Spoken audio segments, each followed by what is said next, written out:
السلام عليكم ورحمة الله وبركاته. أهلا بكم حلقة جديدة من قناة يوميات عدد المعاشات.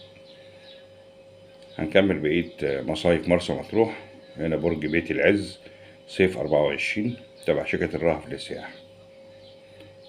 هنبتدي فيه من 30/5 حتى 8/7.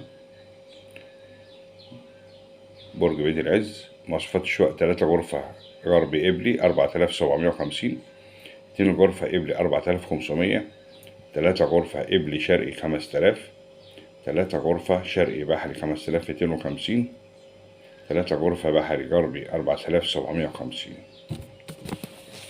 ماشي. شوف بقى في الفترة من 9/7 إلى 6/9/24.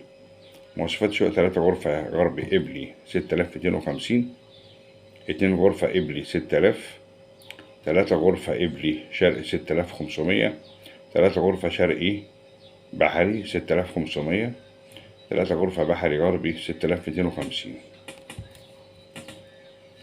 برج بيت العز منطقة الليدو خلف فندق الفرسان، يبعد عن البحر 100 متر، بجوار جامع حق العوام، يرى البحر من الجنب، 1 أسانسير، شنطة معلبات. وصور فيديوهات على الواتس 0111 44 55 318، 0111 47 34 367، 0100 93 952. مدة جميع الرحلات 6 أيام 5 ليالي.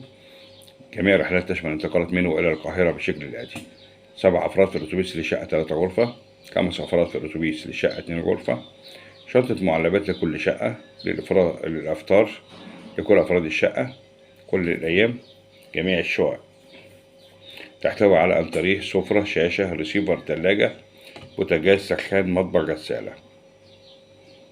في حالة إضافة فرد فوق العدد المحدد من الشركة يتم إضافة مبلغ 450، ويتم توفير كرسي في الأتوبيس حسب إمكانية الرحلة. المصرف للعائلات فقط.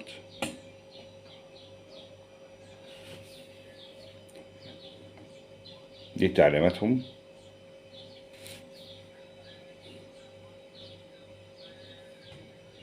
مواعيد التحرك من القاهرة الساعة 12 مساء، مواعيد المغادرة من مطروح الساعة 7 صباحا.